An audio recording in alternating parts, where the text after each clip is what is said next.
Hello there, friends. This is Spencer Michaud, and today we're going to be talking about the new moon in the first decan of Aries. Happy St. Patrick's Day as I'm recording this, but happy spring if you're listening to this later on in the future. This is a very exciting new moon that's very new at 0 degrees of Aries, right at the kind of the solar new year in some traditions. So we're going to be talking about all things Aries today. We're going to take a look at the ram and some of the tarot associated with Aries. We are going to do an I-Ching and an animal today to help us unpack some of this energy. And yeah, if you have any questions, feel free to put them in the chat. Hope that you're doing well out there today. Make sure that you like and subscribe to this video and channel here and sign up for the email list and all those good things. I have a few announcements that I'd like to make before we get into the nitty gritty. And yes, Tarya says it's Green Hoodie Day. It is Friday. Happy Venus Day to all of you. Happy Venus in Taurus, which is exciting. I'm always a big fan of Venus in Taurus, and it feels like quite a relief after some challenging Venus and Aries times. I don't know about all of you, but this week was something. There was a lot of Neptune in the air. I guess happy Mercury Kazemi if you're listening to this on Friday the 17th as well. Just a lot going on with Mercury, the Sun, and Neptune all coming together in Pisces, and all of that squaring Mars and all that entails. I'm pretty exhausted from this week. I don't know about all of you, but let's see if we can light the fires for Aries next week and feel rejuvenated, which I think is pretty exciting. So a couple things before we dive in. I have a few announcements to make. So I have a few webinars that are on sale right now. I have my Stars and Cards webinar that's in the store, where I go into depth about the decans and the relationship between astrology and the tarot. I did that talk for Nightlight Astrology, but you can get it on sale for 20% off until the 1st of April. Okay, so that's in the store. I also have my Decans of Aries going on sale a little bit early again, just like I did last week or last month, I guess, for Pisces. Pisces is still on sale until the beginning of Aries season, which I think is Monday or so, the 20th. And then you can get 20% off of Aries Decans until the beginning of Taurus season. So check that out as well. And then I'm really excited that today I'm announcing new book club. So here is our book that we're going to be working with for guided group study spring of 2023. And what better book to do a springtime study group than one where we're talking about the mycelium of myth, like how things are sprouting up underneath the ground from many, many, many years of putting meaning together from humanity and connecting symbols with their lives. I want to read you a little bit of the back of this just so you can get an idea of this book. I've really been enjoying just looking through this book and starting it, and I'm excited to share it with all of you. So this is The Flowering Wand, Rewilding the Sacred Masculine, Lunar Kings, Trans-Species Magicians, and Rhizomatic Harpists by Sophie Strand, who's an incredible writer. It really reminds me of two of my favorite writers, Stephanie Warner, who is a good friend of mine, and Austin Kopek's writing.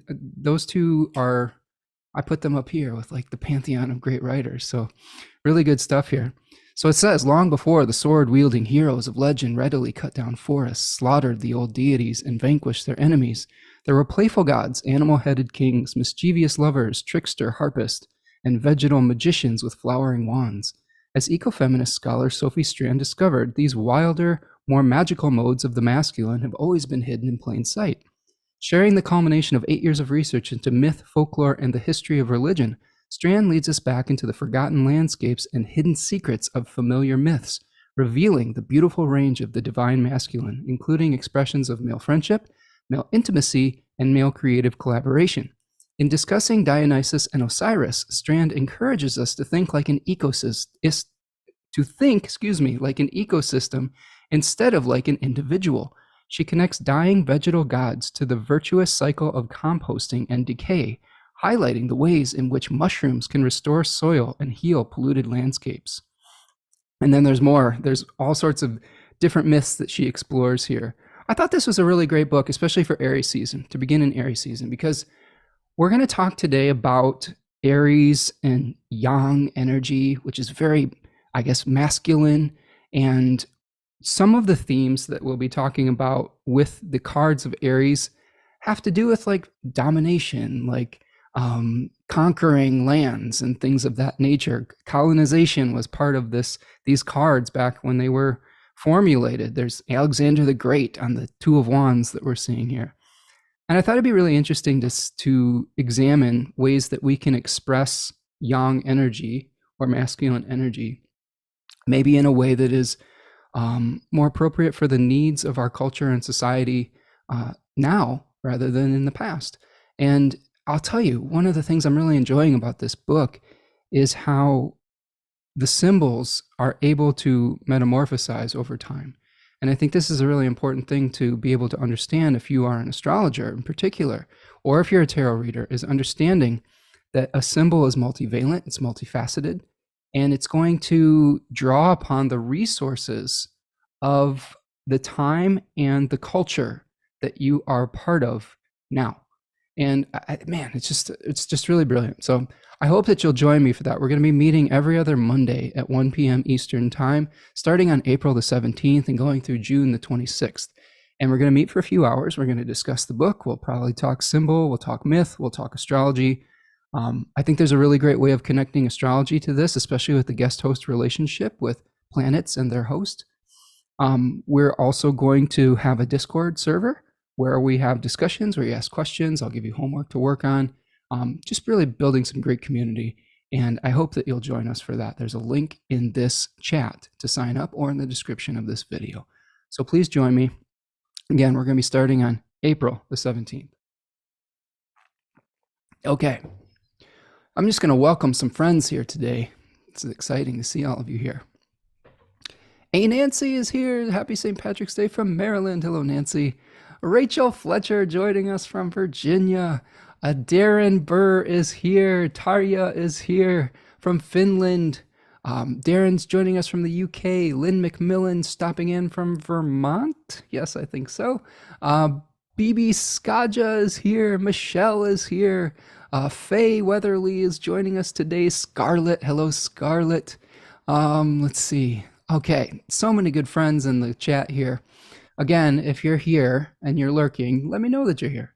Say hi. Tell me where you're joining me from. We're just hanging out, talking astrology. If you have questions, feel free to put them in the chat. I always love seeing some of your insights and questions as we go along with this. If you want to make a material donation to the work that I'm doing here today, there's a little $ in that chat. It's called a super chat or a super sticker. That really helps me keep the lights on here, metaphorically and literally. If you follow along with the channel, you'll know the power outage saga where we're still raising money for a backup generator. So if you want to donate to that, you'd be helping us out. But yeah, okay. So I hope that you all are ready for spring, because I know that I am. I'm a little bit over Pisces season. I know that this is generally happens to be a fairly Virgo-centric audience, probably because I have a lot of Virgo in my chart. I am a Cancer sun and a Taurus moon, but I have 3 planets in Virgo, and I like to, have a system and go down to the details. And Pisces season always is like, oh, you have a plan? You have a system? Nope. here's how you're going to have to learn to make adjustments and be flexible and go with the flow, maybe even relax a little bit and do less and be more. And that's all fine and good for a rest and whatnot. But I think that I'm feeling a little waterlogged and soggy this week. I don't know if you all are feeling this, and thank you, Michelle, for that super sticker. Appreciate you. So let's talk about fire, because I'm ready for the fire of spring. I'm super excited that Venus has moved into Taurus. My partner Tanya and I hit the go button on some pollinator plants. There's a pollinator plant sale in our area, and we picked out some stuff and we hit the go button as Venus hit into Taurus.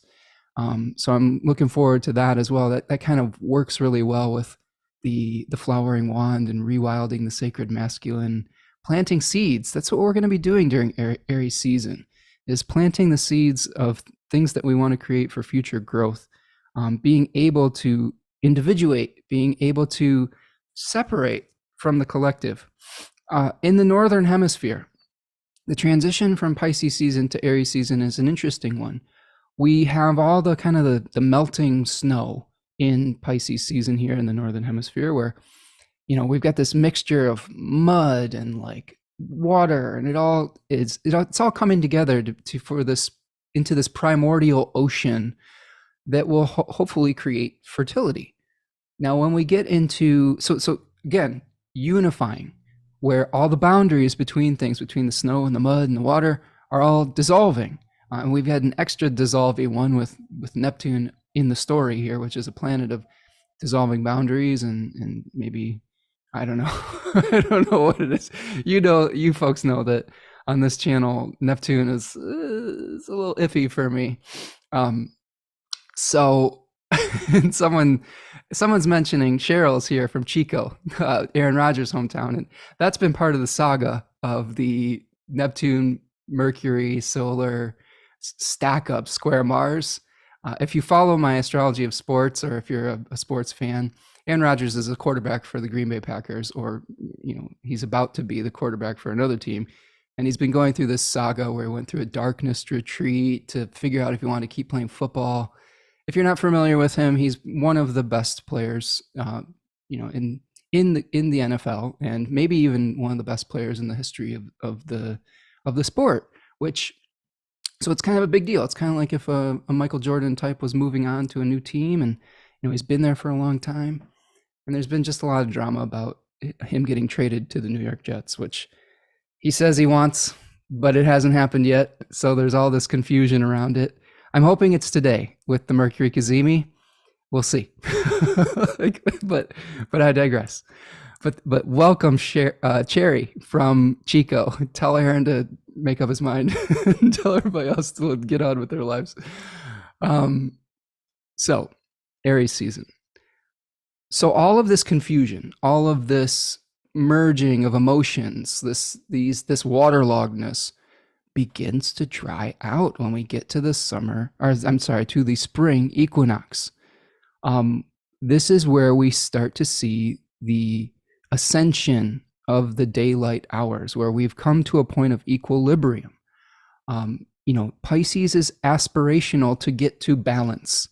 This is an interesting way of thinking about things. The two Jupiter signs tend to be associated with hope, right? Aspiration, Sagittarius and Pisces. Sagittarius is hopeful through experience and learning through experience, but I feel like the difference between those two is that Sagittarius is aspiring to a new beginning, right? The return of the light. It's like feeling the heavy burden. This is, if you have some Sagittarius placements or some Sagittarius folks in your life, there's probably a secret signification with them. Not just that they're happy-go-lucky all the time, but they feel the weight of their burdens. And they're like, okay, I'm going to try to be positive today, as they're carrying like this huge, heavy load. And they're like, okay, just 2 more miles. Like, they're just trying to get through it. And it's beautiful that they're able to do that, right? And Pisces is more about, you know, it's aspirational, but it's more about how can I pull back from the world and stop carrying all these weights and all these burdens so that I can get back to a place of equilibrium. It is still a new beginning because we have the beginning of spring, but remember, those daylight hours are equal. And then we start getting to the light half of the year. We've processed all this old stuff. We've kind of found what is our new motivational purpose potentially through Pisces season. And maybe we're still going through it right now as I record this. But you've probably gotten some new insights into the narrative, especially with Saturn moving into Pisces last week, and Pluto is about to move into Aquarius later in this month, as well as Mars moving into Cancer. So there are chapters and pages being turned, new chapters and pages being turned. So how do we get past the emotional energy that is trying to bring us inspiration, and get to the point of time where we're like, I'm ready to take an action. I'm ready to just do this. No more thinking, no more feeling, no more trying to find my purpose in the darkness retreat or cave and wherever Aaron Rodgers is like, no, it's go time. It's like, right, it's time to go. It's time for it. It's like, chop, chop. Let's go. That's Aries, right? Like, the Aries is like, I don't have time to stare at my navel anymore. We're going for it. And that can be a really liberating thing. It can create some collateral damage sometimes because we might not have the same type of sensitivity that we would normally have in other situations. It is very, very young. It is very much like, a sword or an axe, like Austin Coppock calls the first decan of Aries, slicing through that oneness that we just achieved in the Pisces season, that unification of water and earth to create something fertile. And now it's slicing it like a single cell being split into two, right? Like the process of mitosis, where we're splitting to form something new. So this new moon has that quality of like separating from the collective, separating from the parent plant to become our own individual organism, separating maybe even from the divine, carrying the spark of the divine to infuse into a new individual point of consciousness or body. So, that to me is really fascinating. I'm just even going to, so this is the card that we're looking at, the Two of Wands. And of course, we'll look at the chart in a second, but this new moon is going to be happening on March 21st, which I think is Tuesday. It's another Mars day, right? This is all Mars all the time right here. At 1:23 p.m. Eastern time, 0 degrees Aries, really powerful point. Like it's very, very close to the Aries ingress, which is a powerful point in transition in the solar year as well. So here we have the Two of Wands. And we have the aforementioned, potentially, Alexander the Great kind of looking over a globe, surveying the realm, seeing what new territory he wants to conquer, or thinking about the, what it all means to look and separate as a new colony from the parent country, potentially. This has a pioneering spirit to it. Now, again, there's some problematic things around that ideal, where we're in a point in time where we're seeing the negative ramifications of colonization and trying to decolonize our minds and our brains and our societies on some level, if that is something that resonates with you. So we have to kind of think about this in a slightly different manner potentially, or we can try to look at it in that multivalent fashion. So if we think about it just from an individual faction, how can we become more independent? How can we find personal sovereignty and individuation? So what is it that really inspires you right now? What do you want that is very much in your own power? How do you define yourself? Sometimes through rejecting that which is not you. This first decan, there's a lot of themes in this decan in the literature that is written from authors like Austin Coppock, T. Susan Chang, etc., that talk about how, the separation aspect of Mars. This is a double Mars-ruled decan in a Mars-ruled sign where Mars is in its own domicile. Okay, remember we said this is very Marsy. It happens on a Tuesday, Mars' day. So Mars is a planet that likes to exert its will. It is a planet that severs and separates, according to Robert Schmidt in his Project Hindsight lectures. So there is a rejection of what we are not to be able to figure out what we are. We also have this energy with Mars where we are, I don't know. This is a brutal, forceful Mars to be able to separate from the collective. Whereas Scorpio Mars is a little bit more strategic. Scorpio Mars is defensive. This is more of an offensive Mars. Scorpio Mars is more about how can we defend the dying life force. It says we know that this form is about to die, but we're going to defend it with every ounce of our being, right? But eventually we have to learn to let go and liberate that energy from physical form to return to the collective. Whereas here, that fighting, that offensiveness is to separate from the collective to infuse into an individual body that we see in Taurus with the union of a Venus ruled sign in an earth sign.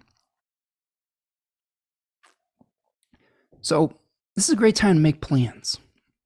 This is a great time to just get over our inertia. Oftentimes the most difficult thing about, a project is starting it and just taking the first step. I've been doing some exercise lately, like some exercise. And, I know it's sort of a cliche for some Hellenistic astrologers to start working out. Like I'm not gonna drag anybody for working out, but I do feel like when we get into our 40s, you start to feel your body changing. You start to feel a little bit, I don't know, for me, I've been starting to feel just the depression of Pisces season, and doing something, getting active, getting the fires, reignited is a way to release, boredom, anger, frustration, and it helps your brain work better, right? It helps your brain function better. It helps all the systems in your body move. So I've been starting this kind of like, very, very delicate exercise routine in the morning with my partner. We've been trying to be accountability partners. And it's this app, I guess it's called Fit On. I don't know if anybody uses that. It's just an exercise app. The first time that we did it, it was we did a leg exercise, 20-minute leg thing that was a little bit too advanced for what I was prepared to do, and very much felt it for the next few days. But what they say in this app, the roundabout thing I'm trying to say here, is that the first step is just opening the app and pressing play.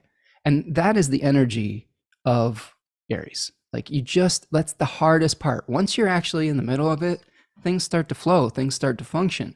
And this is really the time where you have to gather up all your strength to burst through the ground, like the little seedling that's bursting through the crusty soil, to be able to gain the sunlight, to be able to gain the nutrients that it needs through absorbing the water, absorbing the nutrients, absorbing the light. It's busting through the surface, and it announces itself, says, here I am, like it's separating from it's like the mushroom. Okay, remember flowering wand?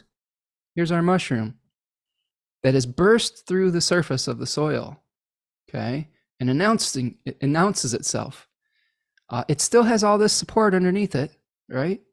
And maybe in Pisces season, we're really kind of feeding this underground mycelium.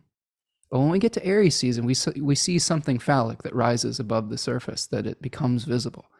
So we're preparing for that as we move into Aries season. Okay, let's see what else we have on here. There's a really interesting fixed star that we're going to be talking about today. I do not know how to pronounce it.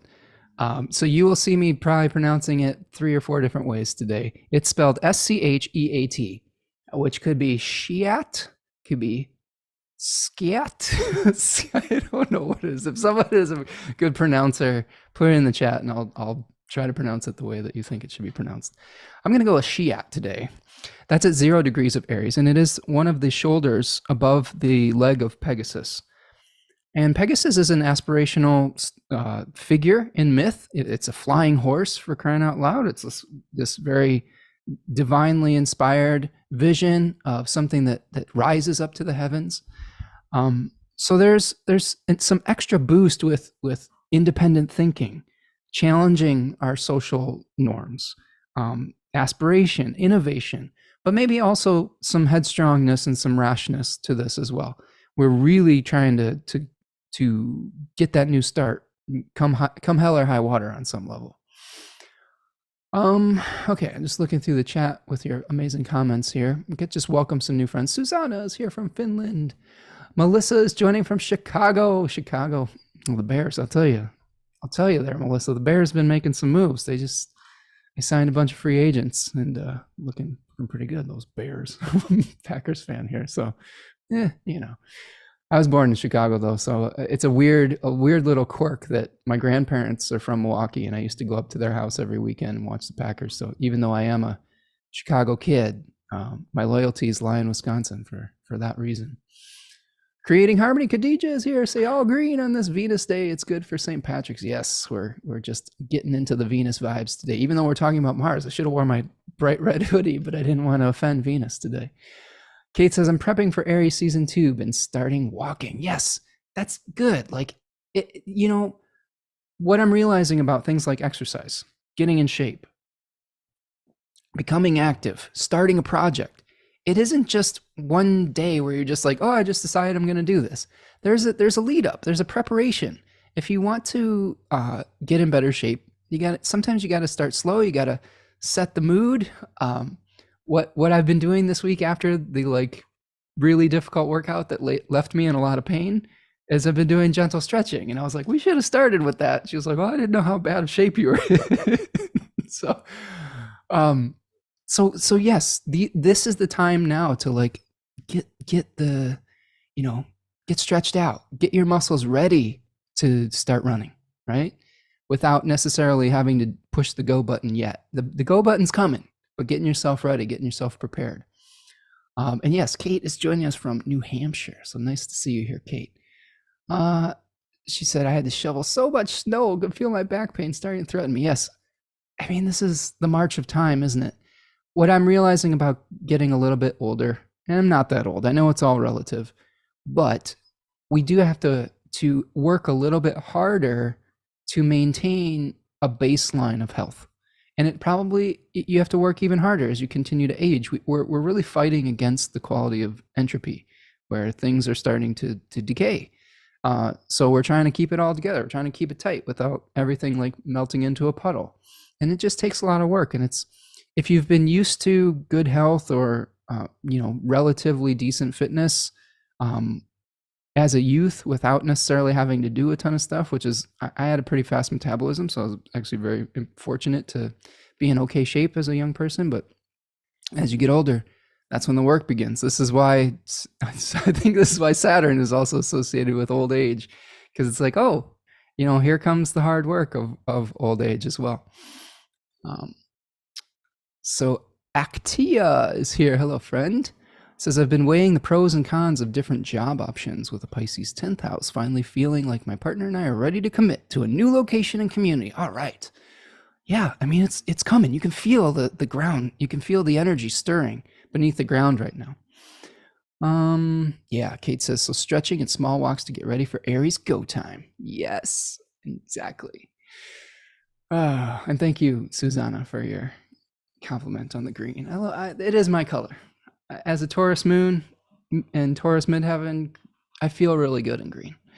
But I'm experimenting with new colors just to honor the different gods, the different planetary color gods.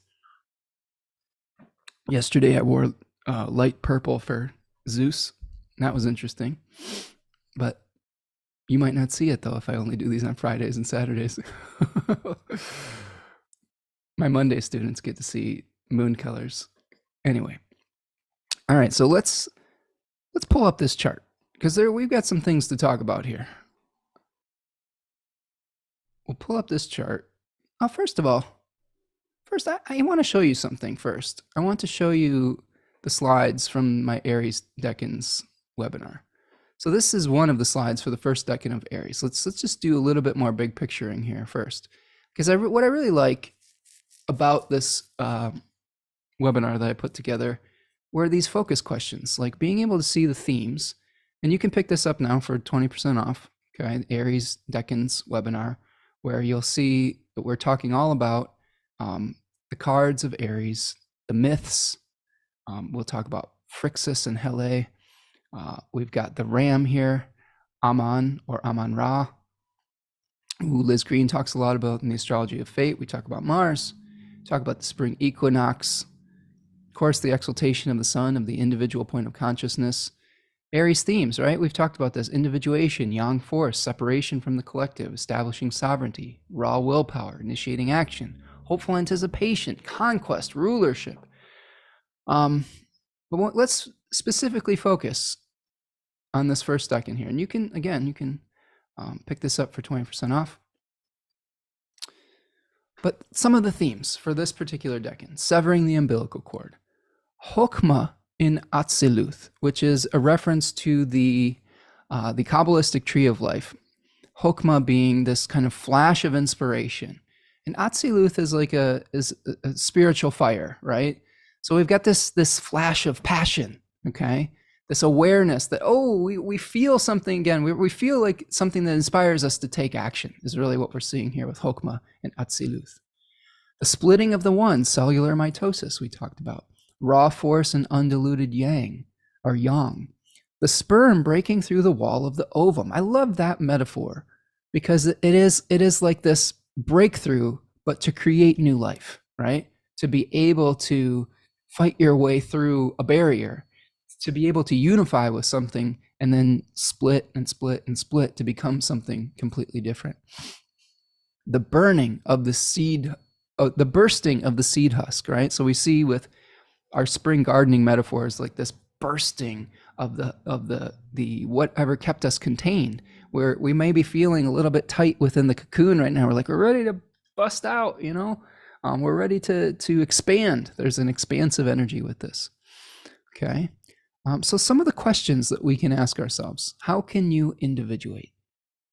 We have been asked to do a lot of collective sacrifice in the past few years, which is okay. That's part of the reality of this time in history, is that we are going to have to learn how to work together, whether we like it or not. I mean, there's too many things that are coming to a head where we have to cooperate with one another if we all want to survive.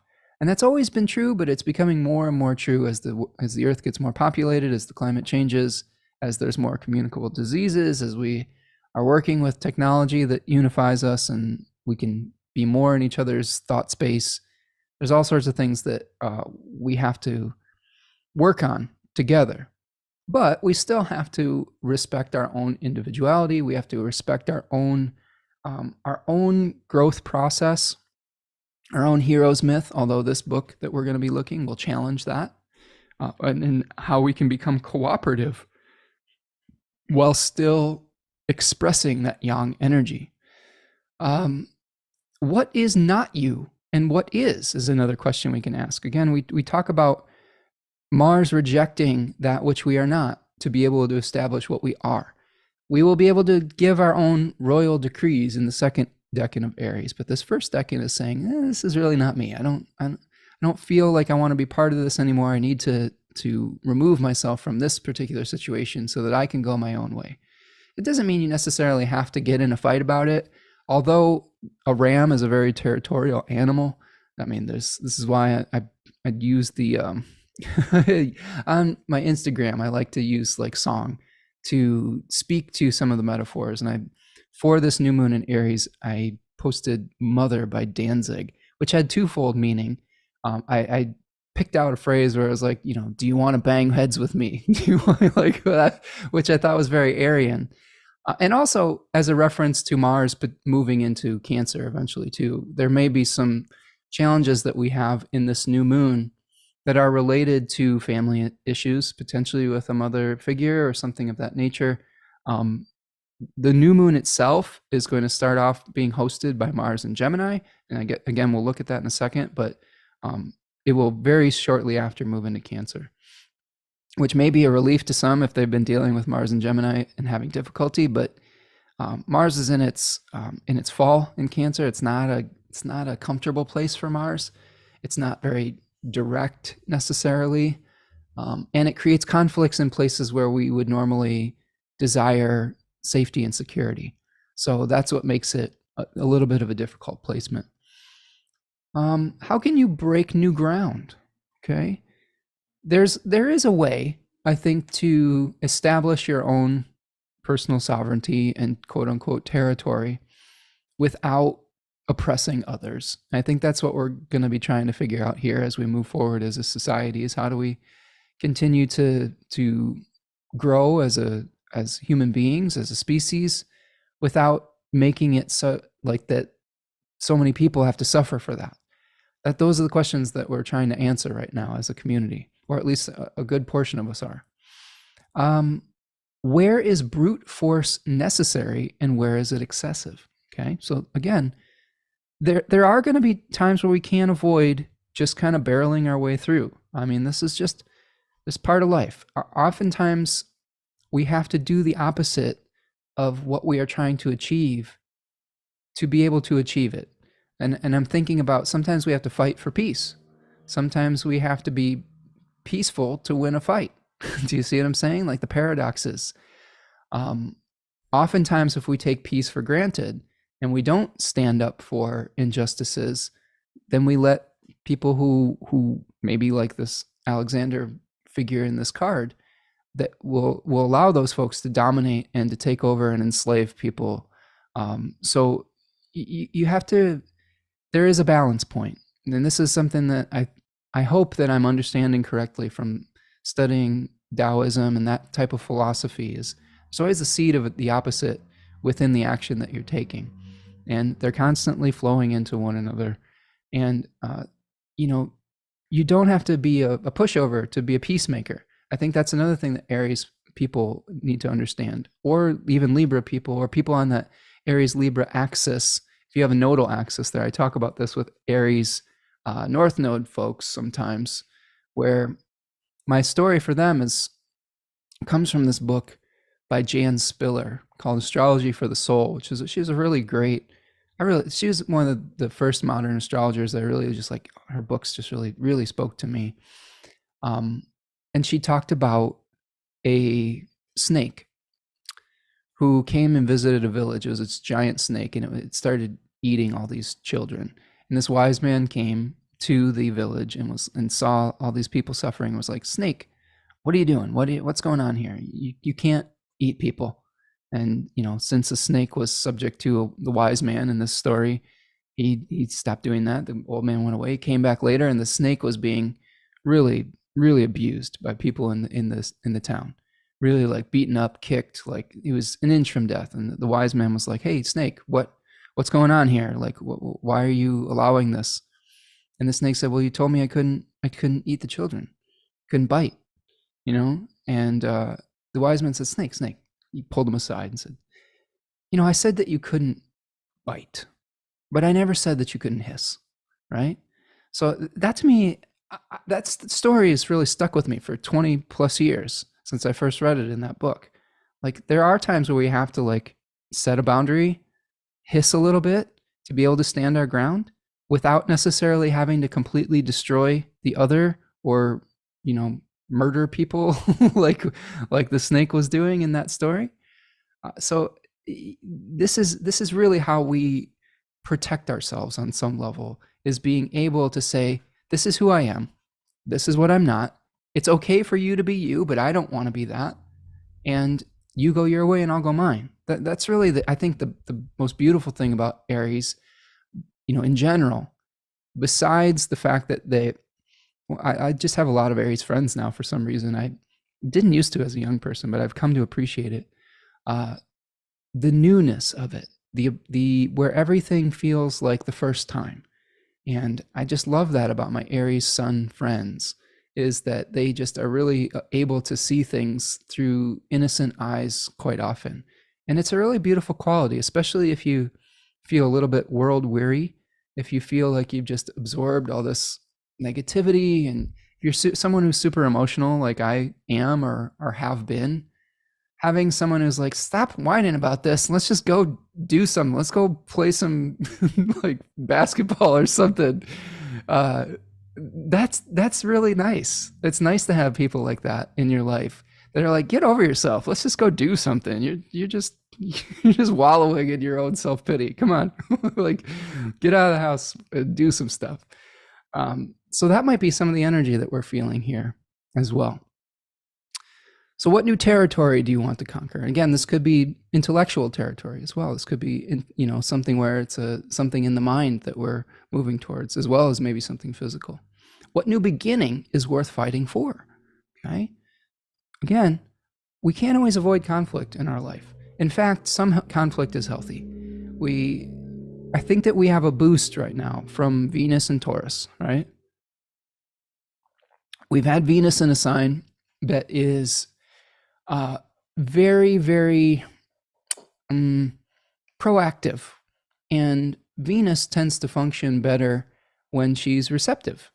And now Venus is in one of her favorite places of receptivity, Taurus, where all the good things in life are able to come to her, right? And we're going to see the sun moving into its exaltation for this particular new moon as well. So we have the sun and Venus functioning very well in this chart. So let's stop our share here. And again, check out the decans of Aries. Here's our fixed star that we were talking about. Shiat, scat. I don't know, shit. How do you say it? You can see here, it's in the like 4-leg shoulder of Pegasus, the flying horse. Independent thinking, intellectual challenges, logic in service of truth. That's interesting, right? Maybe being blunt, headstrong, impulsivity, disregarding the opinions of others, dangers of accidents and floods and mudslides. So we have to be careful that we don't rush into things when we are having an experience on this fixed star 0 Aries point, potentially. Okay, let's go to the chart. You all doing okay out there? Okay, I'm just reading through some of the comments. Whenever I see green... Oh, yeah. always sunny in Philadelphia. That's a good show. Khadija says, with all the Neptune aspects, it's definitely a sleepy time this week. Yeah, it's been, I feel like I've been in a little bit of a fog this week. I've been having difficulty concentrating because there's been just this, I'm somewhat overly emotionally invested in the Green Bay Packers and Aaron Rodgers, and his drama, is very frustrating because it's sort of a will he won't he situation. You're waiting for the news to drop. Is the trade complete? What did we get? Like, what is he going to play? Is he not going to play? It's just, I'm over it. I'm ready to be done with it. So yeah, I'm welcoming Aries season here. Yeah, Khadija says, remember to like the video. Yes, like the video, subscribe to the channel, sign up for my newsletters. That's the biggest gift that you can support that you can give me here. That's where you can find out when I'm doing all these new live streams, when you can find out for new classes and sign up for all of those types of things. That's a really great way to stay in touch. And it's not really, it's not bound to any social media platform. It's sort of like, hey, it's the closest to the creators that you can be is through that email list that they have. That's how you can really support the people in your sphere that you want to be a part of. Kate says, beautiful work on these slides, Spencer. They look nice. Thank you. I take pride in the slides. I use a website called Canva to do my slides. They're really great. I recommend the premium version of it because it gives you access to a lot of material, like pictures and videos that are not copyrighted, right? That are fair use or things of that nature. So you can make all sorts of cool stuff there, and you can animate it. It's really neat. Krista is here from Asheville. Hello, Krista. Carol says, so relevant to what I am experiencing right now. North Node in Aries. Hiss, don't bite. Got it. Yes, Carol. We just have to set boundaries, and ultimately, when we take care of ourselves in that way, we don't have to get into conflicts with other people. When we tell people where we stand, it's much easier to find where they stand and to meet in the middle or meet wherever, or to go our separate ways if that's what we need to do, rather than all this passive aggressive type of stuff where if we don't express ourselves and our own needs, it's hard for people to give it to us. And this is what's important for people who are not familiar with Aries energy or not in alignment with it sometimes. Many people do know what they want and are not afraid to go get it. And they're not always thinking about what everyone else wants and what everyone else thinks. And the more empathetic and sensitive of us tend to get trampled by that energy if we don't, come more into alignment with it.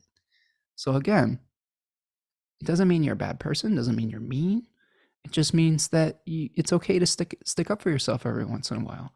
And I think that's important. Kate has an Aries moon. Yeah. Okay. Well, you've got some of this energy. You're gonna have an interesting lunar return there. Susanna, another Susanna, a different Susanna is here, having a Venus return. Very cool. No stabby, Kate. No, no, hiss.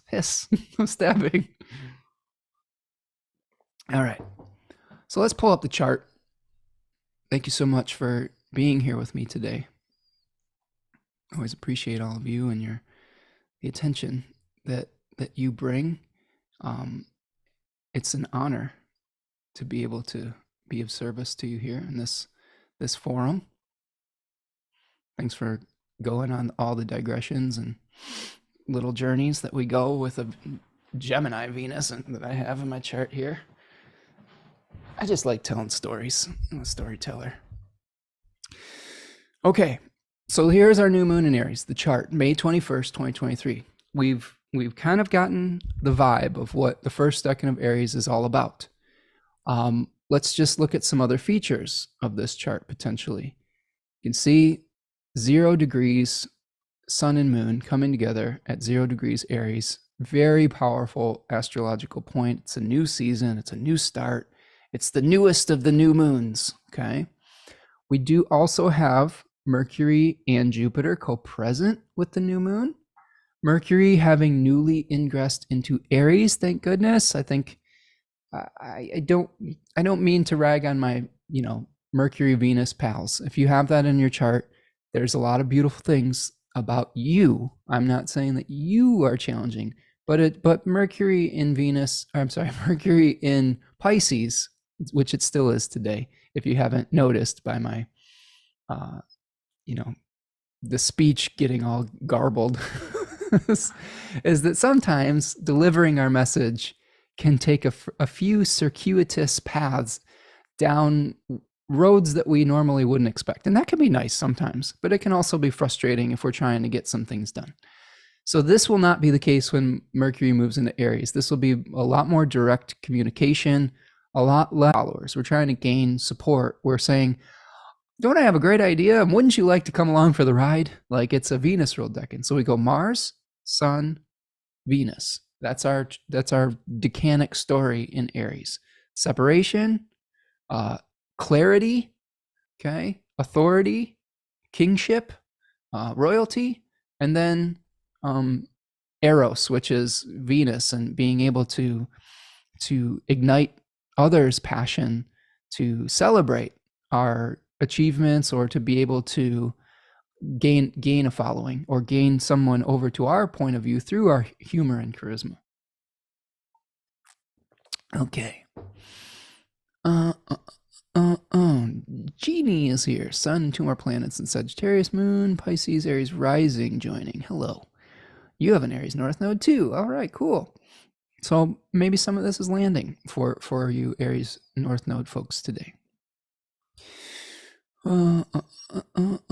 Is the live frozen? Are you guys okay? Are we good? We're back? Okay. Did I get freezy for a minute? It's probably because I started talking mess about Hermes or Mercury in Pisces, and Mercury was like, "Oh, you're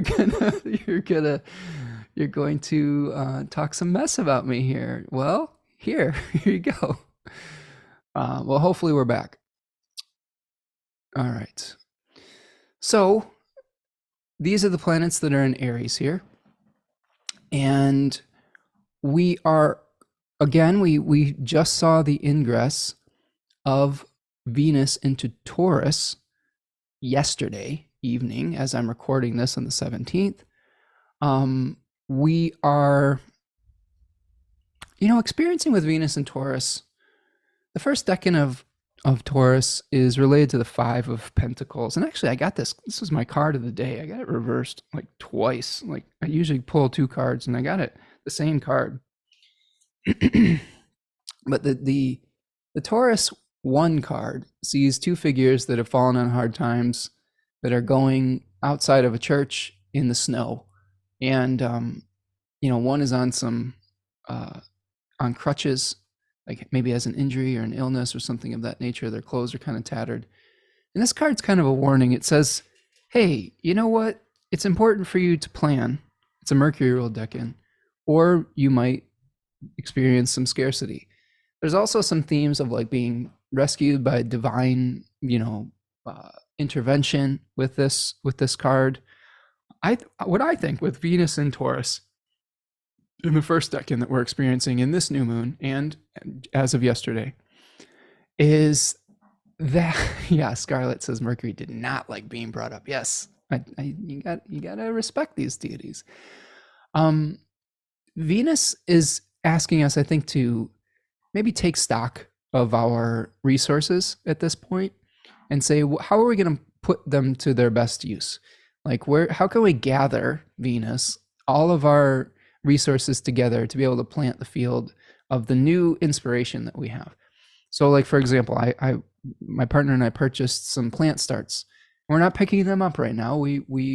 There's a plant sale where we pick stuff up in the beginning of June, but this is a good time to start planning for your garden, right? You need to make plans for what you want to do, because you don't just decide in mid-June that you want to start a garden and have it be as successful as it could be if you had started your planning phase earlier. You got to remove the rocks, you got to dig up the field, you got to get rid of the weeds, you got to get it ready to be planted. And that's what Venus is helping us do at this new moon, I think. Even though it is an aversion to the new moon, it's kind of working on its own, right? It's kind of off doing its own thing in the Taurus area of your chart.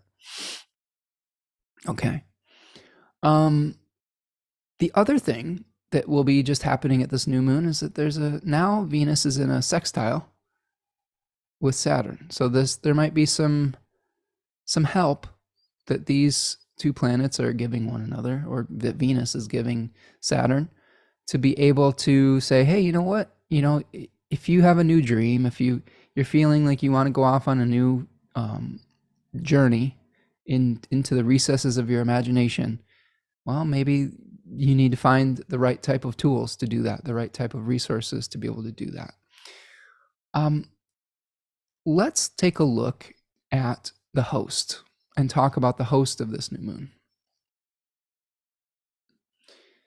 And again, this talk today is probably a little bit more scattered than I would normally like, but this is the reality of Mercury in Pisces. And as long as we're along for the ride and flexible and going with the flow, we should get to our destination eventually. All right. So Mars is in an interesting position for this new moon. I'm really kind of trying to think about this, and maybe you can meditate on this as well. Mars is in a whole sign sextile to Aries from Gemini. See this? Okay, because Aries and Gemini are sextile one another, which is a supportive aspect. It is able to witness it. But it's going to be moving very shortly after into Cancer. And through aspectual orb, Mars is already kind of applying to a square to the new moon. So sextile by sign, but square by aspect. That's kind of interesting, isn't it? That makes me think about how could we unpack that? What we're going to be moving into a conflict situation potentially, with Mars moving into a square to all of these Aries planets. And luckily, I say, the Sun, the Moon, Mercury, and Jupiter are in the overcoming position to Mars once it moves into Cancer. So the conflicts are probably going to be able to be hopefully worked out through our own innovation, through our own personal sovereignty and initiative, hopefully. But there probably is going to be a little bit of challenge in this new moon between what we want as individuals and the responsibilities that we have to our families, to our domestic situations, or any situations that bring us comfort and security. The other thing to think about with this Mars host is that we are in the final stages of Mars and Gemini. Feels like Mars has been Gemini. Like I'm thinking of that meme with a lady from the Titanic movie where she's like, "It's been 84 years." Like that feels like Mars and Gemini. You know, like it's been 84 years since Mars has been Gemini. It's probably been what, like 6 months? I don't know. We had a Mars retrograde, but I mean, even though I'm not always usually a fan of Mars and Cancer periods either, since I have the Sun and Mercury in Cancer, um, I think I'm ready for just something different. Uh, Hopefully, something different that isn't awful. But we've had all this Mars and Gemini energy where just these fights, these intellectual battles, these like spats. Full disclosure, I'm part of like this like discussion board um, for sports. It's called Real GM, and I've been a part of it for like 20 years. Like it's crazy how long it's been around. It's just like a bunch of people on the internet talking about. It's like a Reddit board, um, talking about sports, and I'm a member of the Packers and the Bucks one. I've even met up with some of those folks for like in Milwaukee at a Bucks game. It was really fun.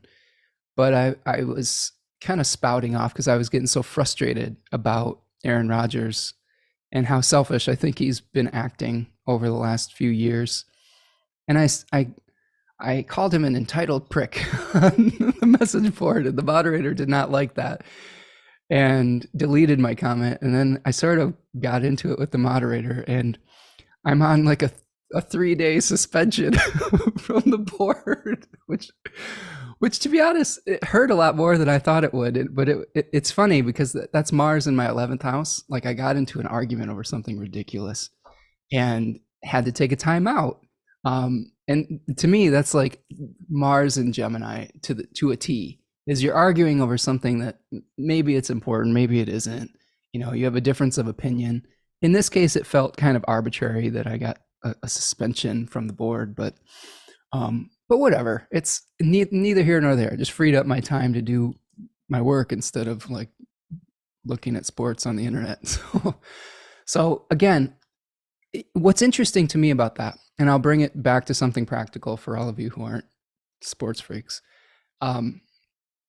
I've been saying through Mars and Gemini that Mars is a planet that severs and separates, and Gemini oftentimes is a sign that splits our attention in a lot of different directions. And I think that what Mars has been doing is trying to help us eliminate distractions. So how funny was it that this week for me, like that I literally got cut off from, it was a huge distraction. This week I've not been as productive as I would like to be, just because I've been distracted by something that is fairly trivial in the grand scheme of things. And Mars was like, nope, you're not going to waste any more time on this, and just literally just cut me off through like a conflict, through an argument. And it ended up being like for the best, right? To be able to get some actual work done.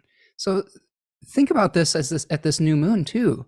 What trivial distractions can you eliminate in your life to really be able to move towards what is really important to you? You know, what pathways can you just let go of? This is part of the journey in the third decan of Gemini, where Mars is saying, okay, how can you explore, but then choose, right? Remember in the story of Gemini, we have the twins, one mortal, one immortal. The mortal twin dies, and the immortal twin has to sacrifice some of his immortality so that the other can live again. And then they exchange places in the underworld and Mount Olympus, you know, and they aren't ever truly together again, but there is life that has been restored to one. So I often talk about this with clients that have this placement, not just Mars, but any placement in Gemini 3. Don't think about it as the FOMO, right? The fear of missing out. Don't think about it as, oh no, if I choose this, I'm going to miss out on this other thing. Think about it as, you know what? I'm really excited about this one particular thing, this priority that I have. And I'm going to breathe life into it. And I'm going to nurture that particular thing to its fruition. Because the transition from Gemini to Cancer, in my mind, plays out like this. You've had to make a choice. You've had to impregnate that idea from Gemini that was most important to you and now bring it into material form. You need to nurture it into its fullest form through the Cancer season. So this might be another thing that we're experiencing is you've made a choice about what is most important to you. Now we need to nurture that into fruition, into adulthood, into maturity. Okay. Now we may have some conflicts over that because it'll be Mars again, maybe cutting us off from that source of nurturing. We're gonna have to fight for it on some level potentially. Okay. So does that make sense with like Mars moving through Gemini as the host of this, saying if you want to make a new start, get rid of the distractions. Don't get in pissing matches over over a 39-year-old quarterback that's getting traded. Like that's not going to get you where you want to be. Like, I'm sad too because we were supposed to talk about this on the Astrology of Sports, but we just couldn't get it together this week. There were lots of schedule conflicts, and Adam was a little bit under the weather. So we'll be coming back in a few weeks with that as he returns from vacation. But, the things to ask yourself this new moon: what are my top priorities? How do I get over the initial inertia to make a start? It doesn't have to mean I have to have it all figured out. It just, how do I just take the first step? Okay. How do I stretch out the legs to get ready to run? Like, you need to walk a little bit before you can run is what we're trying to say here in the chat. And I'm trying to tell you that too. How do you get rid of those distractions? And then how are you going to balance out eventually your personal needs versus the needs of your kin or your family or things of that nature? Because there's going to be a little bit of tension between those two things right now. I'm already thinking in the back of my mind how this might play out for myself. There's always situations we can get in where we may have an individual desire and it conflicts with the needs of our group and our collective and our people that we're loyal to and things like that. So there's always a solution. It's temporary. It doesn't necessarily have to be this really destructive thing. I would encourage you over this lunar cycle to try to be as direct as you can. I think that a lot of the conflicts with Mars and Cancer come from not saying what we really mean, like trying to go through a back channel. It's really easy to get in trouble when we're trying to, it's cliche to say about Mars and Cancer, but passive aggressiveness is the kind of the vibe. And it's not always the only manifestation, but it's one of them. You may be cut off from something that supports you. So you may have to rely, here's the thing, you may have to rely on your own resources when you are cut off from something that you think was going to support you. So this is the test of how can you be a personal sovereign? How can you build your sense of self-esteem through your own initiative? Okay, so that's that's the host energy. Another thing to think about with Mars as the host, it's still out of bounds, right? We still have an out of bounds Mars, and it's going to move into Cancer on the 25th, a few days after this, and it'll still be out of bounds for a little while. Like this, it's this is what is really interesting. I'm sorry to belabor this little weird little conflict I had, but I'm generally someone who does not express, I don't express like anger very easily publicly. Like sometimes behind the scenes I'll get angry and like get a little fired up about things. Like my family knows this, but like publicly it's mostly Venus, mostly lunar type of things. And the Packer situation just had me really irritated. And it felt like I was in a safe space to be able to express my frustration. But then it turned out that it wasn't a safe space to do that. And you get cut off from that. So think about where you may feel like you have this support of a community and some conflict can separate it from you. I'm just looking at the chat here. Oh, thank you, Susanna, for the super sticker. I appreciate you. Yeah, if you want to make a donation to the work I'm doing here, there's a little $sign in the chat called a super sticker, a super chat, and that helps me keep the lights on. Or you can buy me coffee at buymecoffee.com. Do. All right, we've got some good people are saying they're excited about Venus moving into different houses in their chart. Lynn also says it has felt like 84 years. Mars in the 6th is real. Oh, sorry, Lynn. Sorry if you're going through any like health challenge or anything with Mars in the 6th. That's tough placement. Yeah, we're ready to end the brain loopholes, Kate says. It's a whole back and forth, this audit in Gemini with Neptune bookends. Even if it's a Cancer, I think we're ready to end the brain loopholes. Yes. Sometimes it's just nice to have a different conflict to work on, right? Let's see, what else? What else? Kate says there's a tactic with counting and starting a thing where you just do it. Count to 3 and go start. I like that. That feels very Aries to me. Good. I'm glad you're healing up, Lynn. Okay. So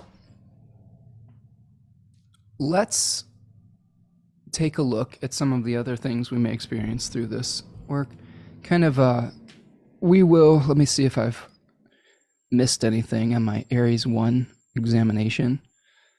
Austin Coppock calls it the axe. We've got the Two of Wands. The Seeds of Dominion is what it's called in T. Susan Chang's book. Book T and Book of Thoth called it the Lord of Dominion, which outlines some of the kind of conquest themes that we've been talking about, the conquering themes. The spirit, or the daimon, in the 36 heirs of the zodiac is Adoneus. And Adoneus is actually a name for Hades, or Pluto. So you can think about, I always think about Adoneus and Hades as, I mean, he's the lord of the underworld, but I'm always thinking of that painting where he erupts out of the underworld and breaks through the surface to kidnap Persephone, right? This like bursting through like kind of energy. So that might be what we're experiencing a little bit here, is this bursting of the seed through the ground and, you know, kind of coming up to expose to the light. The other thing just to keep in mind through this lunar cycle, let's look at the first quarter of this phase. Okay, so here's the first quarter moon that's happening on the 28th or the 29th. Let's see if we'll hit it exactly here. So here's the moon's going to be at 8 degrees of Cancer on May 28th, which is a Tuesday, late Tuesday. Here we see Mars has moved into Cancer. So the new story will start to unfold at the first quarter. Remember, first quarter moons are challenges of bringing something into manifestation.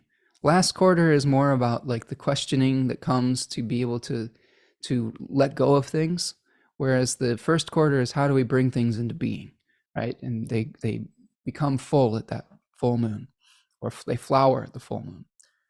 The other thing I want you to keep your eyes on here, and we've talked about this in the astrology of March a little bit, but look at this bad boy right here.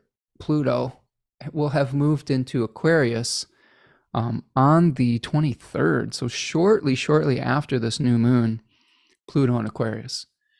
So not only are we having a super new start with the 0 degrees Aries new moon, but we're going to be getting introduced to some new shit around this time.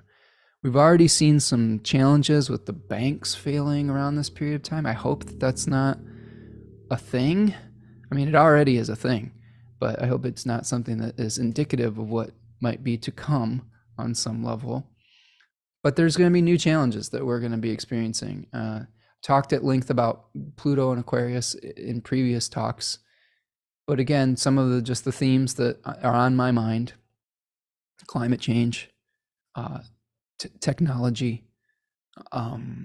How do we contribute to the whole, and where is the corruption in how we use our tech? How we sacrifice for one another, the challenges of all this distance that we've had from one another as well could be something that comes up. Again, this isn't going to be just an overnight thing. Like Pluto's going to be moving through Aquarius for a good 20 years or so. So we're just be getting the inklings of what might be the challenges that we're going to be dealing with. So that's our first quarter. The sun is still in the first decan of Aries. We will, at this first quarter, have a conjunction between Mercury and Jupiter. So being able to kind of share our vision of how we want to expand our own personal sovereignty around this period of time. There may be some tension around the end of the month around you and a partner. If we look at the two cards, we have the Two of Cups and the Two of Wands. And here's the Two of Cups, which represents the first decan of Cancer, where we have a mutually beneficial exchange between people who are igniting passion for one another or have strong feelings for one another. This is a Venus-ruled decan and a Cancer sign or a moon-ruled sign. And this is like the first blush of romance. So maybe this is a tension between, your own individual needs and the need of a partner. And again, it's probably going to be exaggerated because of Mars's movement through Cancer as well. I could definitely see this being a time where you get really excited about an idea. You're like, I want to do this for me. And your significant other or partner or business partner is like, well, what about us? How does this affect us? How does you making changes to your individual expression affect our family, affect our business partnership, affect our union? Okay. So compromise is a good way to discuss this. Like, there may be some compromises that have to be made. I guess what I would suggest is make the new start, but be patient. Okay. Like with Venus and Taurus, and you can see also at this first quarter, we've got Venus and Uranus coming together.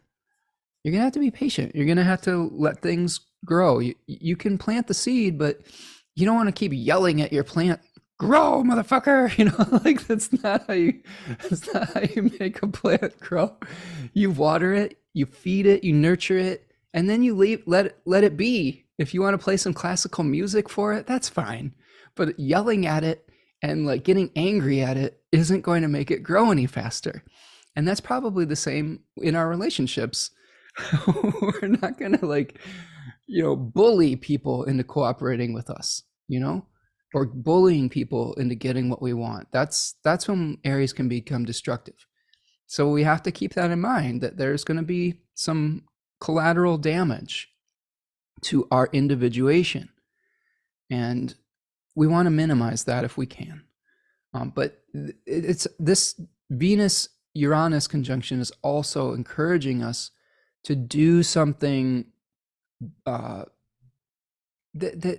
expresses both gratitude and generosity. How can we be generous? We may be the beneficiary of generosity with this, or we may be the one who is doing the giving around this period of time. And it may be an unexpected situation, potentially. The other thing that I'm seeing in this first quarter is we have this trine that just is about to perfect between Mars and Saturn. So again, like maybe to be able to find meaning in your life, you have to strike out on your own a little bit. You may have to separate from some of the people that support you. Maybe that support is actually holding you back. Okay. This is something that's really hard to come to terms with sometimes, is that, oftentimes we get codependent in certain relationships, and that can limit our ability to be our best self. And this might be a time where that wisdom is being challenged, where we say, okay, I know we've had this support for a long time, but I might have to, just go do me for a little while, right? And that doesn't mean that you can't have a relationship. It just means that, to be able to be your best self, you may have to get away from famous for a while. I'm saying this as Achilles, right? Achilles, the hero associated with Cancer in Liz Green's books, said, "Hey, I've got to go win the Trojan War. I've got to go fight for my country." And his mom, famous, the goddess, was like, "No, no, you can't. You're gonna die." And he's like, "Oh, if I die," it's kind of like, but I'm gonna misquote this, but intentionally. But it's like, if I die, I die, and it's from like Rocky IV, where Dolph Lundgren is talking about, Apollo Creed saying, "If he dies, he dies." And I'm just imagining Achilles being like, "If I die, I die," like. But that concept is related to kleos, which translates to glory. And kleos is something that's really important in ancient Greek civilization, where Achilles, there was a prophecy around Achilles where he said, "You know what? You could either live a short life and live on in immortality, or you can live a long life of anonymity." And this is what Thamus was trying to prevent him from doing. She was saying, "I know you just stay home in this tent on this beach. You're like, you'll be fine." But as we know, we all maybe have experienced, many of us have experienced maybe some overbearing parent energy, or a relationship that holds us back a little bit, that we've become dependent on. And and we've even been that parent too. Like, I know there's been, as a Cancer person myself, there's been times where I've been a little bit too overbearing. And like, when my daughter went off to college, there was a period of like, independence, of separation, where my daughter kind of had to figure some stuff out on her own. And it's painful at first, but then that's how you're helping them gain confidence, even sometimes by backing off. So this could be another part of this story. Maybe you are playing the Aries role, where you're trying to create some new sense of independence. I mean, they're both happening at the same time. Or potentially, you could be the paternal role, where you have to say, "You know what, you don't want to withdraw your support completely, but you might have to back off a little bit and be like, okay, I'm going to let this person figure this out on their own on some level." And I think that can be something that we could see during this lunar cycle as well.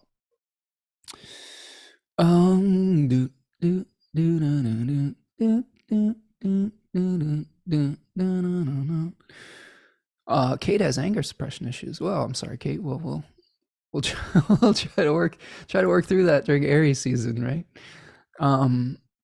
Seizing comes to mind with this phase, to seize the day or opportunity. Yeah, I think so. Michelle says, "Can't wait for the transition of Pluto and Aquarius." Well, be careful what you wish for, Michelle. But yes, maybe something new. Like, so what new terror is rising on the horizon here? Rachel says, "Oh, I come completely most. I says, lovely to join you. I completely most of this." You resonate with most of this? Yeah. Okay. Krista DeMaio says, "LOL, grow, motherfucker." Like, yeah, I mean, this is something that we have to be, as plant parents, as like parents, child parents, as dog parents. You can't really like be too severe, or you're going to create the opposite of what you really want, right? So how do we, maybe soften some of that brute force? I would say this is one of the things I'm thinking about with Aries and myself, is I think sometimes it's okay to have that type of passion and intensity when it is to drive yourself to achieve something new or to break through, right? It becomes destructive when we try to expect other people to have this militant experience, right? So can you be tough with yourself? Yes, to a degree. I mean, I preach on this channel, be kind to yourself, but sometimes we have to look ourselves in the mirror and say, it's time to just do something. It's time to do it. Like, it's no more thinking about it, no more crying about it, no more wishy-washiness. Let's just start something. And here's where this can really help. You may make a mistake, and that's okay. You may fail the first time, and that's okay. all of that is going to give you the information and the experience that may help you succeed in the long run. So, I mean, failure is something that, it's a bad word these days. And I think that it's okay to accept that you may not get it right the first time and look at it as part of the growth process, right? We can call it whatever we want. We don't have to call it failure. We can call it learning from experience. But just taking any action can get you out of that. I'm just thinking of the beginning of the Gemini cards, the Eight of Swords, where we feel bound, right? We feel like stuck because we're so much in our heads. There's so many options. There's so many thoughts. Sometimes just doing something can get us out of our heads and really start to create some movement in our life. All right. Yeah, Kate says, I get conflicted with thinking Mars in Cancer, with Mars in Cancer, 12th house, sextile Aries moon. Do you have that in your own chart there, Kate? Okay. Rachel says, I completely missed, but not entirely, not firing on all cylinders today. Yeah, you're not alone, Rachel. My brain is a little mushy this week, especially with all the watery stuff going on. So no worries. I think we're getting each other's gist. I think that's something that if we talk it out long enough, we'll get to where we're going. We'll wander there eventually, as Pisces is apt to do. Yeah. Okay. So this is the first quarter. Let's take a look at what we're going to be coming to with the full moon briefly. And I will do another live stream on the full moon. I've been doing more solo shows lately. Not for any particular reason, more just I'm just like, okay, honestly, it's slightly less work for me just to do it by myself. Although I love having guests, it coordinating that can be a lot of work sometimes. I definitely think we will have guests here on the show again. It just hasn't worked out like that the last few times. So this is the fruition of this lunar cycle with the moon at 16 degrees of Libra. Now, we are going to be seeing the need to balance out or to accept that our plan may not be someone else's plan, and that we are going to have to find some kind of contract, agreement, compromise, potentially at this period of time. The second decan of Libra is all about oaths and contracts and keeping your word, right? And trying to find that equilibrium, that balance point. So just keep that in mind as you're making your new start, and as you're having the first quarter conflict, is eventually there's a compromise that will need to be made, or you're going to stagnate. You could get to a stalemate at that point if you don't make the compromise. So if you go into it with that in mind in the beginning, that can make it easier. If you know that you'll have to maybe give a little bit, if you do that in the very beginning, it can make it easier when this type of thing comes to fruition. Yeah, and we're heading in this full moon. We're heading in the direction of the cazimi of Jupiter in this third decan of Aries. You can see this coming. I'm really excited about this, actually. So you can see here, this is the cazimi moment on April the 11th. That's going to be a fun day. Well, not to be the Piscean bummer, but that's actually the 1 year anniversary of my mom passing. So I'm sure there'll be a lot of mixed feelings on that day. But it's exactly trying my natal ascendant, so we'll see. So for all of you, it's a new start for Jupiter. It's a new start for, the Aries area of your chart, but also the Pisces and the Sagittarian area of your chart, where there's going to be something getting renewed around that, right? And it may be something where you're trying to win over someone to your viewpoint through your good humor, through your charisma, through something of that nature. So just keep that on your radar, because that seems like an important day that's coming down the pike as well, as part of this lunar cycle also. Okay, so that is what I have for the chart. I'm going to look through the chat and see if there's any more questions. Oh, sorry, I do the little I don't like dead air space, so I like hum little weird tunes when I'm reading the chat sometimes. So you hear me just breaking into like beatboxing or something, I'm just reading the chat and I'm trying to comprehend what people are saying first before I respond to or read it out loud, because sometimes you have to kind of moderate this a little bit. Kate says, be grateful for this talk to be more aware, but grateful for this talk to be more aware of the energy and impulse control, suppression, things of this nature. Yeah, no worries, Kate. We all know what you mean. And, Rachel's talking about, this feeling, this Mercury and Pisces energy. Definitely was a heavy week. Again, I know there's some people that love Neptune, and I am not one of those people. The whole feeling just completely out of control and melting into a puddle of undifferentiated awareness is not my jam. And maybe I need to learn something from that. Maybe there's a lesson in there for sure. But it always just I feel frustration, because I generally like feeling, together and in control and organized. Neptune comes along like a flood. It's like, nope. We're gonna mix all this stuff together. You're gonna feel weird. You're gonna feel tired. I just feel it like there's a lot of fatigue and confusion, but we'll see. So, friends, let me take this opportunity. I'm gonna stretch for a minute before we do the animal and the I-Ching. Take you a little stretch break here. Do me a favor. Do me a huge favor.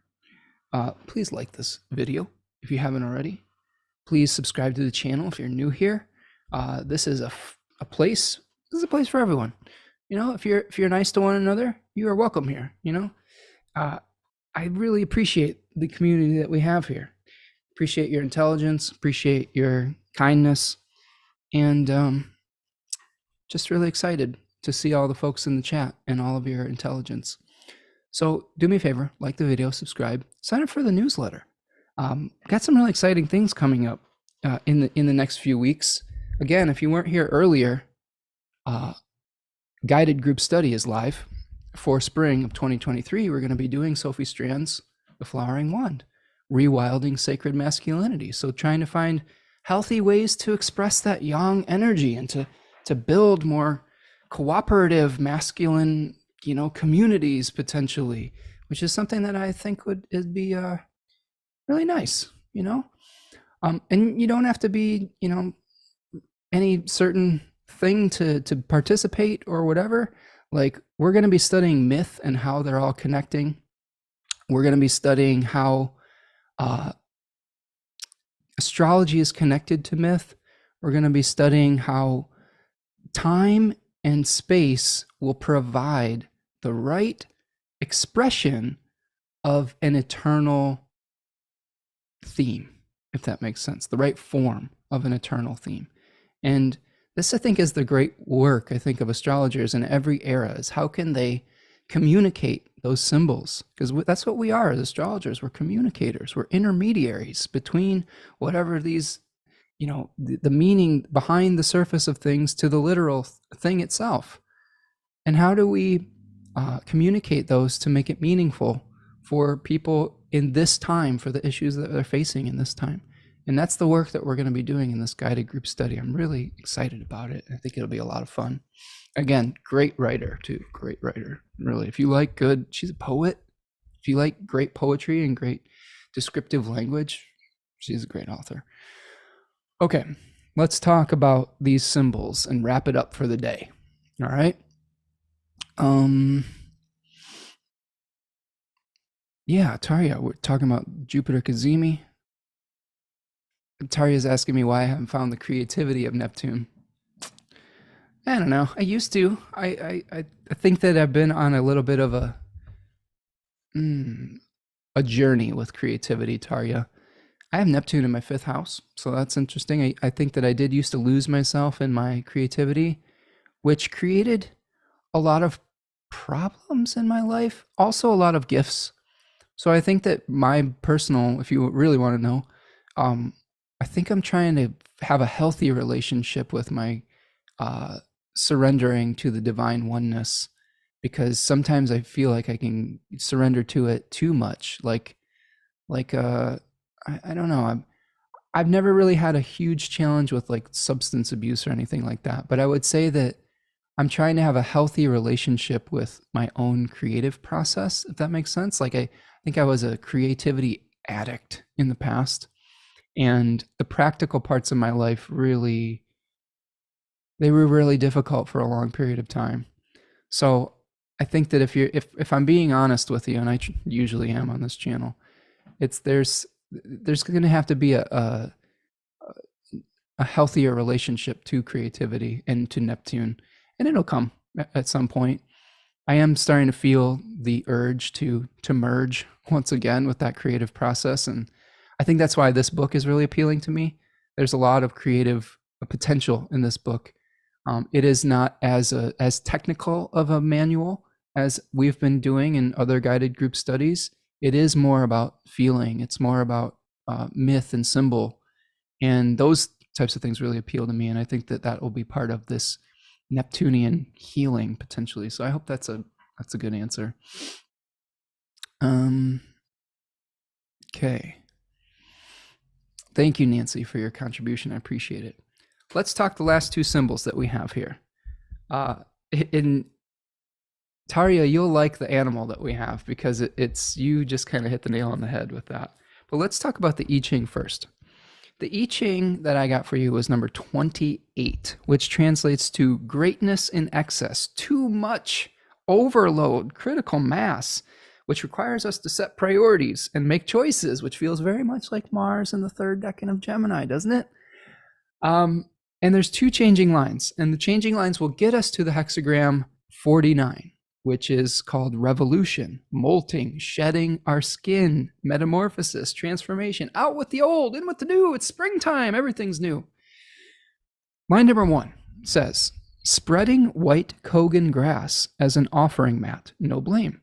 So this first line says, prepare for the religious devotion.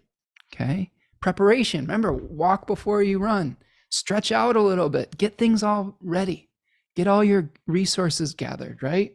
You know, remember we talked about that with Venus and Taurus. Gather all the things so that you can put them in order and put them to use. Get all your tools. It's important to be careful and earnest in the beginning of a project. So you have to commit to it. You can't half-ass it. You have to say, I'm going to do this, and I'm going to be committed to this, and I'm going to have a type of religious devotion to it. This is something I saw on Twitter this morning with really great astrologer. I was thinking about this today. I was like, I missed an opportunity. I should have got, his name's S.J. Anderson. He's been on the channel before. And he had this really nice way of talking about Venus in Taurus and Venus and its role in religious ceremony and cleansing and purification. And he's an Aries sun. We'll get him back. He's one of my favorite people. So if you aren't following him, find S.J. Anderson. He has something like a 144 in his Twitter handle. Really smart, intelligent gentleman, very much worth a follow. But he's talking about this religious devotion. And I think that this is what the I-Ching is trying to tell us too, along with Venus being in Taurus, is prepare to do your passion. Get all the things right. Get the right attire. Get all the tools set up. Make your altar, you know. Pray to the appropriate deities for help, for assistance. You know, you don't have to go at this completely alone. You're never alone with the universe and the divine. Be cautious and take this task seriously. When you're starting something new, sometimes we are moving into territory that we're not completely familiar with, and we have to take our time and kind of see, okay, like what's the reality of this here? Okay, so really, if you rush in too quickly, that's when you get the head injury, right? That is associated with Aries. It's just like going head first. You're not watching where you're going. It's like, I'm just going to do it. And you just get knocked out cold. Okay. And that can make it take longer for you to get to your destination if you're too rash about it, where you create an injury or something. Like, for example, like I think I started exercising a little too hard day one, and my knees were really sore. I have bad knees. I've had multiple surgeries on my knee. I had an ACL injury back in the day, and my knees were like, "Whoa, buddy, you need to be careful with that." So take your time, or you might, make you have to wait even longer. Pay attention to the details. This is the thing. When we rush into something, sometimes we want to ignore the details, and that'll come back to bite us in the future.